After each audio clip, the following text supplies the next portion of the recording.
Hari ni hari pantang Mami yang pertama. Pantang tanpa baby. Hai, sedih rasanya. Tapi tak apalah. Apa nak buat, kehidupan harus diteruskan. Sedap kan? Dia masak? Masak biasalah. Makan. Nak sihat kena makan. Kalau kita langgar pantang tu, apa jadi?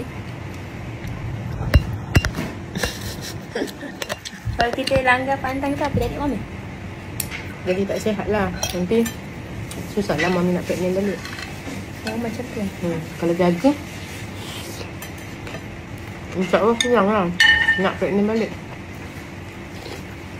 Sebab tu masa pantang kita kena jaga betul-betul supaya nanti bila kita tua, badan kita tak sakit-sakit. Muda memang tak rasa sakit. Dan kalau sekarang kita tak jaga, macam umur Neni tu, Mami akan sakit pinggang lah, sakit kaki lah. Mami untuk sihat, makanlah sayur. Sebenarnya Mami awal-awal lagi dah book Kasia Confinement Center ni untuk jaga Mami time pantang nanti. Tapi tak sangka secepat ini Kasia Confinement kena jaga Mami. So now, marilah kita berpantang selama 2 minggu.